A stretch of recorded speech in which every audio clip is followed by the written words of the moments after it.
It's unbelievable. Not even third world country 30 years ago look like California right now, like downtown. You go down to the library. It's like Sodom and Gomorrah. I mean, it's like sex, drugs, and rock and roll. It's library? Unbelievable. It's in the library. I mean, you should do a total segment on the library, a public library downtown Los Angeles, and I'm telling you, it's unbelievable. It's like Sodom and Gomorrah. In Sweden, the government is forcing preschools to be gender neutral. Yes, it's just as crazy as it sounds. A school ignoring basic biology. Children in Sweden can go to preschool as young as 1 year old. In these government-mandated gender-neutral classrooms for tots, teachers hold training events to indoctrinate toddlers in radical, progressive, anti-science gender theory. Training events. Can you say communist social engineering? Can you say creepy? When you look at who is the power base behind gender ideology, these groups are the ones with the power. They are the ones with the money, whether it comes from the government or whether it comes from George Soros, who has spent hundreds of millions of dollars to promote this ideology is to destroy man and woman marriage, destroy the family, and once you destroy gender, you have no basis for man-woman family. So this is a definite political attempt to completely eradicate the basis for man-woman marriage and gender, because once that's destroyed, you have no foundation.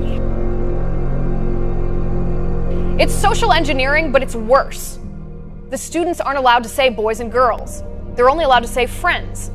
Does that ring a familiar bell, comrade? They aren't allowed to use gender-specific pronouns like he or she. They're indoctrinated only to use gender-neutral pronouns like hen. If the little girls are too girly and the little boys too boyish, teachers reprimand the parents for, quote, gender mistreatment. The school is not the place to indoctrinate kids into changing genders or giving them books to show them that they need to change genders or that there's all these things going on. See, this is part of the progressive agenda. Replace God with government. Tear the family apart by sabotaging marriage. Tear marriage apart by redefining institutions that have existed in our world for thousands of years. And what I realize now in looking back, because now I have 73 years of history, of real life experience of dealing with transgender issues on some level, whether it's the experience of being a child who felt like he should have been a different gender, or going through the teen years and adult years and eventually undergoing surgery. What I realize is that the worst thing that happened to me was being affirmed by my grandmother, in that the idea was that there was something wrong with being a boy. And so when you begin to affirm someone in the opposite gender, it's a bigger picture than that, because what you're really saying is there's something wrong with who you are. So how do you fix that? And once that seed was planted in me, I call today the seed of gender dysphoria, as it grew, it began to take over my thinking, and it began to play in my head every moment of the day. It was like having a radio on that would never stop playing, that just continued to tell me that I was born in the wrong body, or that there was something wrong with me as a boy. Wouldn't it have been wonderful if Grandma would have just sat me down and said, Walt, you're a very handsome young man. You don't need to change genders. Let me affirm you as a young boy. Let me help you realize who you are. But that did not happen. And it's not happening today. And I read his book, The Gulag Archipelago. Here is this man who describes the horrors of being a political prisoner because he disagrees. He converted. He was originally a supporter of communism. He came to see how evil it was and how oppressive it was. He was imprisoned for having a different view to the state-ordained insistence that everything was terrific. And he writes unbelievably that lying on his prison bunk one day, listening to the guards beat up a fellow prisoner, the screams and the yells, He found freedom when he realised the dividing line between good and evil, in fact, didn't lie between captor and captive. In fact, the jailers were captive too to a system, to a blind ideology, to an inability to think freely. Well, most of them were trustees, so they were perpetrating the very system that imprisoned them. Not between Catholic and Baptist, he wrote, not between woman and man, not between black and white, but the dividing line between evil actually lies somewhere across every human heart. Plainly, you believe it's incredibly important that we understand that. It comes back to what you said. I think when it's framed, we understand it. Everyone knows that. Everyone knows it. If they think, because all they have to do is think about their own transgressions. I mean, if you ask someone to sit for 5 minutes and think, okay, well, what mistakes have you made in your life? It's like, that'll come up pretty quickly. And you can even ask people, well, what terrible, unforgivable mistakes have you made in your life? It's like, yeah, well, we know about those too. It's like, it's no one's so naive, you know, unless they've really wrestled intensely against themselves. There's virtually no one so naive to not be able to answer those questions. Are we doing our children a massive disservice by trying to imply that there's nothing wrong with them, no need for guilt, no need for shame, no need to come to grips with evil? This is so... Because the problem's the environment? Well, one of the things that's so funny about what's happened... The problem is that we've just got to fix society, fix the institutions, well... and then all this will disappear? Psychologists have been... Not all psychologists, obviously, but the psychological profession is neck deep in this pathology, has been beating the self-esteem drum for 50 years. Oh no, you're okay. You should feel good about yourself. Like, you're fine the way you are. It's like you think, well, that's a calming message for people. It's like, no, it's not. It's not at all. And I watch my audiences. It's like, it's full of people in the audience who think, I'm suffering a lot more than I think is tenable. A whole bunch of it's my fault. My life is not in the order it should be. I know I'm doing 50 things wrong. It's like, what the hell's wrong with me? What's wrong with the people around me? This is really serious. And some, well-meaning person comes up and says, you're okay just the way you are. It's like, no one wants that message. It's like, no, I'm not okay the way I am. You're a mess, you know it, obviously. You're suffering away like so much you can barely tolerate it. It's like, that's okay. You could do something about it. So that's the thing that turns the lights on. It's like, you could do something about it. It's like, oh. So they're in a freezing prison cell in the most appalling circumstances, half-starved to death. He finds freedom in himself. He finds something positive and something to live for by first coming to grips with evil and understanding what it is. Well, there's a conundrum in there. And he said too, like, and he underwent the Christian process of metanoia, which is to go over it's confession essentially and repentance. I reverted back after 8 years of realizing that it's totally foolish, that it's categorically impossible to change your biological gender sex. You can make yourself look different. You can fool people into thinking you look different, but you're not. And so today, as I've been studying and writing, I've written 5 books, and I do a lot of research work, and when I began to go back and see what was been going on with this, and I first looked early on at the 3 people who kind of started it in the U.S., Kinsey, Benjamin, and Dr. Money. And guess what? All 3 of them were pedophile activists. This is the kind of people that were leading the charge in the U.S. on advocating for cutting body parts off and filling people with hormones. How barbaric. It's like Frankenstein when you think about how gross it is to cut people up like they're a piece of meat at the supermarket and then try to identify them in a different gender. It's total insanity. But we sort of walk around and go, well, we don't want to offend anybody. People say that I'm too harsh. Well, how harsh is it for them to cut body parts off that didn't need to be cut off? How harsh was it for them to tell me that you could change genders when it's a total lie? In his famous Waterloo lectures, the inaugural Blaise Pascal lecture in 1978, Malcolm Muggeridge said the West was in danger of eating itself out from within. And he spoke at great length about this attempt to, about how the West was abandoning Christianity and it had become a very empty and soulless and financially bankrupt place as a result. But it wouldn't be the end He said, despite the attempts to kill it in places like communist China and Russia, there will always be people who will fight through to the truth. And of course, we can see now, 3 decades on, whatever, that he was absolutely right. Closer to 4 decades on, he was right. Well, you know that Christianity is spreading faster in communist China than it did in Rome during its most rapid period of expansion in terms of proportion of people transforming. So Christianity is spreading incredibly quickly in China, which is well, who would have guessed that, right? I mean, that just makes you shake your head. But I started to study psychology at UC Santa Cruz in California, and I began to crack open books I'd never looked at on psychology. And it became clear to me, I wasn't a doctor, but it became clear to me that this is a psychological issue that's not going to be treated with medical therapies. While no one else could seem to figure that out, it seemed clear to me. Isn't that funny? That was, early in the 80s, and today still we're treating this as though it's a medical condition. No one yet today can actually show a medical report. Somebody can come in and say, I have gender dysphoria. There isn't one doctor that can pass or give a test to this person and put it up on a screen and say, oh yeah, you have gender dysphoria. We take it at their word. It's a self-diagnosed disorder.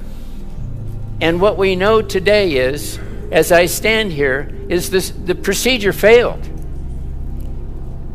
I reverted back after 8 years of realizing that it's totally foolish.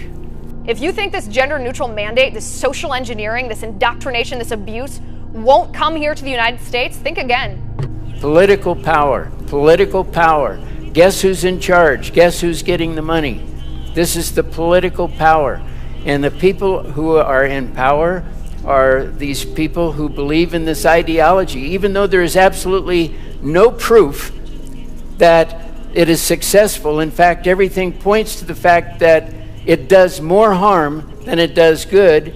We have a political group of people who are promoting changing genders that's causing people to attempt suicide, and yet they're totally blind to it. We've known this for over 40 years. Diversity, actually, there's no other way to put it. In this country, it's rapidly coming to mean a stifling conformity. You dare not deviate from the line. And you see it with a whole lot of other words that are bandied around, equality being one of them. Yep. Because it's confused. Equality of opportunity is confused with equality of outcome. Well, the initial wedge was equality of opportunity, and then that flew, and so, no, it's equality of outcome. That's equity. And that's, I cannot believe how rapidly that idea, which is the ultimate in terrible ideas, I can't believe how rapidly that spread and how little people criticize it. Well, that's because to uninformed analysis, it sounds good if you're feeling carelessly compassionate. You can't play the identity politics game. Well, so what do you do instead? You live the mythologically heroic life as an individual. That's the right place to work. And that's the message of the West. What's the metric by which people should be measured? And the answer is they should be measured as individuals, as if they have a divine soul. They should be measured in that manner. But it can't be a selfish thing. That is to say, if I recognise I have worth and dignity, I'm obliged to recognise that so do you. I think you can't recognise that you have intrinsic worth and dignity without also recognizing it in others. And vice versa. I don't think that I can recognize the worth of another person without stumbling onto the idea that I also have to recognize that for myself. And you think, well, everyone would want that, but people don't, because you're also charged with the responsibility of your own care, as if you matter. Well, that's a big responsibility. It's a lot easier to assume that everything is pointless. That's painful and all of that, but you don't bear any responsibility then. And no one lives that way. No, well, not for long. Not for long. Well, not for long, exactly. From 1979, when Ihlenfeld talked about too much unhappiness and too many suicides, the one key thing in 2018 is, today, there's still too much unhappiness and too many suicides because it's not working. But then you can look at 2004. The UK Guardian published a report that was done for the University of Birmingham. The University of Birmingham looked at 100 studies on the consequences or results or effects of doing gender reassignment surgery and hormone therapy. You know what the headline was after they had reviewed these? They said gender reassignment surgery is not effective.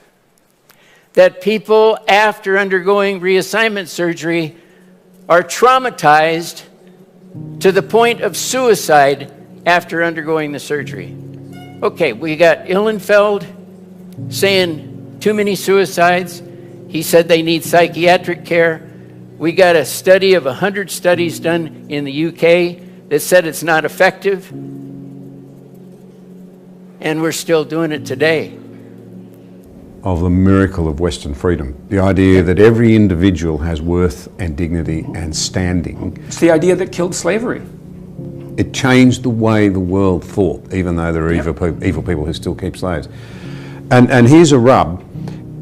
It was plainly led by people of profound Christian faith. There's no other way of putting it. No, Anyone who honestly, and that's truthfully looks at the history of that period can't get away from it. Yep. But because it doesn't suit the modern left's narrative, it's airbrushed out.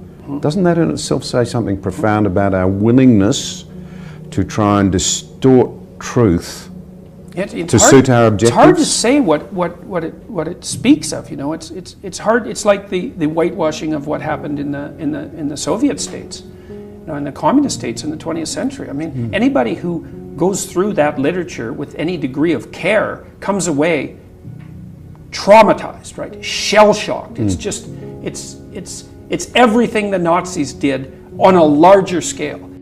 Politicians in California already want to throw nurses in jail who accidentally misgender their patients. In the UK, a teacher was fired for referring to his class in an all-girls school as, "Okay, girls, let's get started."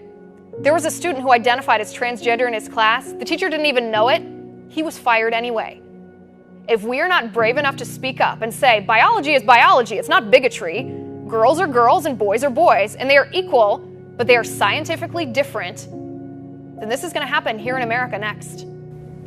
You're doing a great job of modelling courage in the face of fire. Well, there's something I'd like to say, maybe in closing, about courage. People say that to me, and you know, I don't think it's exactly right. There's a line in the Old Testament, the fear of God is the beginning of wisdom.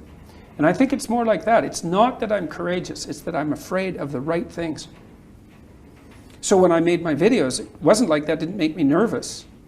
But I was less nervous about going back to bed and not saying what I had to say than I was about making the videos. Because I know where this is going. I don't want to go there. That's something beautiful that your wife said to you.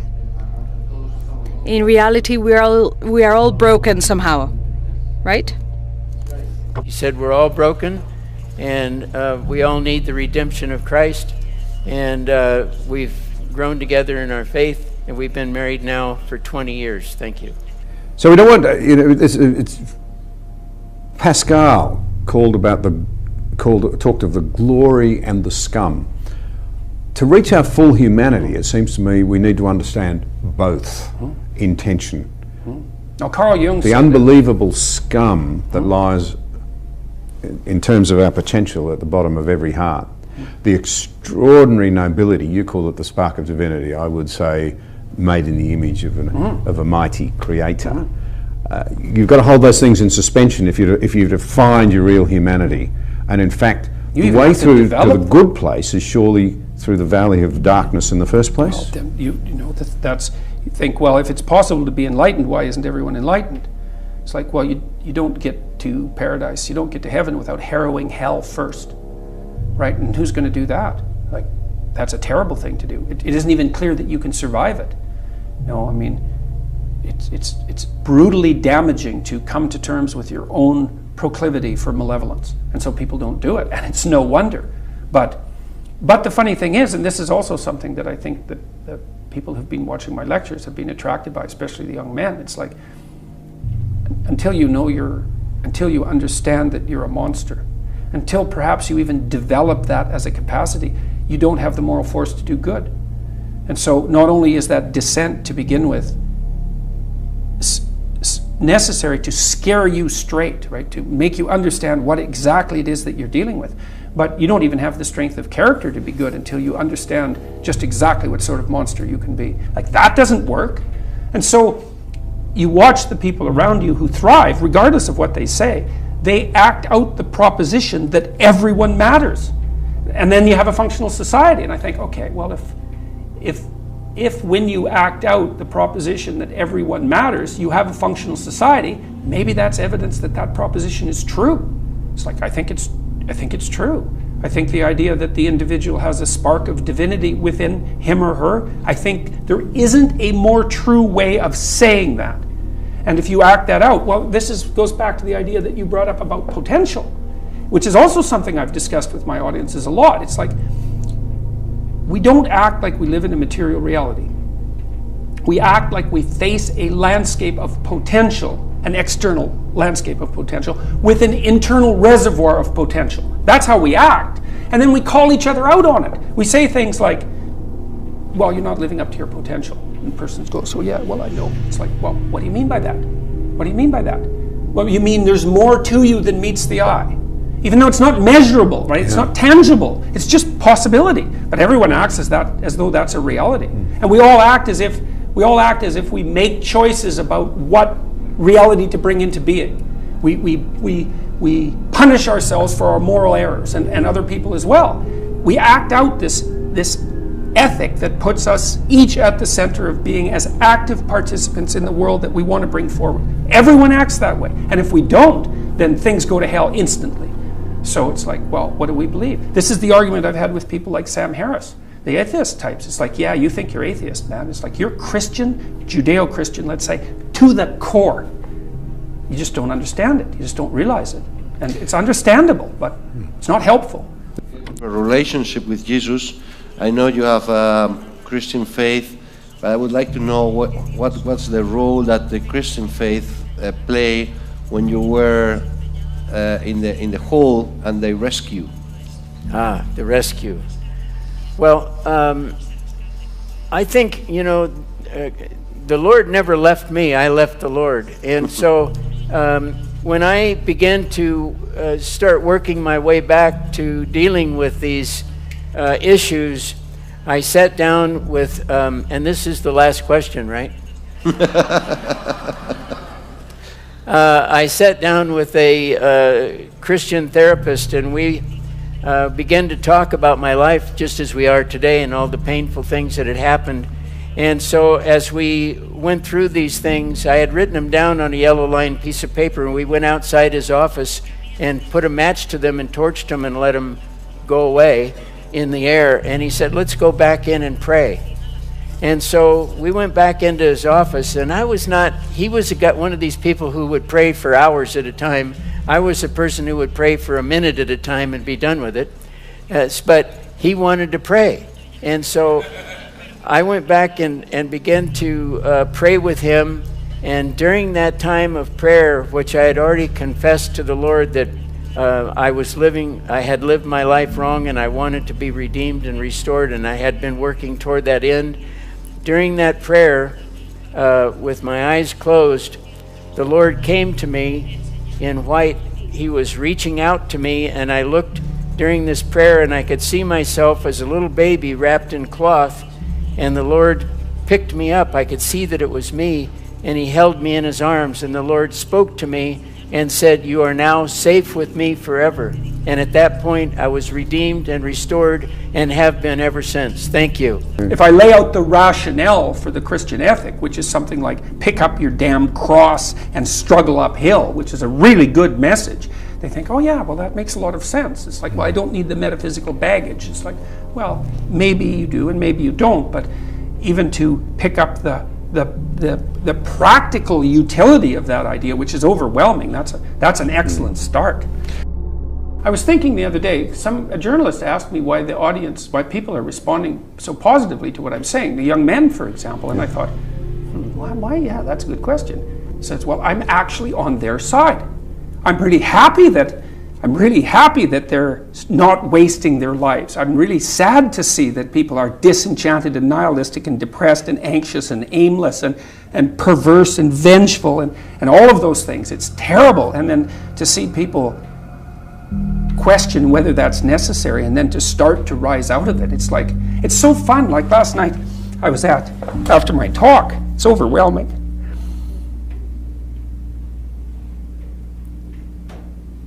I don't usually think about these things, but I was after my talk last night, and so all these people line up, and they have their 15 seconds with me, and they're kind of tentative. They're excited and attentive when they come up to talk to me, and then they have 15 seconds of time to tell me something. I'm really listening to them, and they're hesitant about whether or not to share the good news about their life. And I think it's often because when people share good news about their life, people don't necessarily respond positively.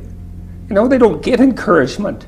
And people need so little encouragement. It's just unbelievable. And so they'll tell me something good, and I think, oh, that's so good. Somebody says, oh, I'm getting along way better with my father. I hadn't seen him for 10 years, and now we get along. It's like, God, great. And then the power of that, you can't overstate the power of that for individuals to get their life together. The individual is an unbelievably powerful force, and every single person who gets their act together a little bit has the capacity to spread that around them. It's a chain reaction, and so it's a lovely thing to see. And that's fantastic. Perhaps that's why the left is so determined in this country to get Christianity out of the classroom. But tell us something of the chilling... There's no doubt that's why they're determined. I mean, people like Derrida, he called the West phallogocentric, right? Male-dominated, logos-centric. It's like, that is the West. It's logocentric. Well, if you want to take the West down, you remove the idea of the divine word from the substructure of the society. So you have to do that. It's like, and this is the level at which this war is being fought. It's fundamentally a theological war. Interesting. People don't like to think that, but well.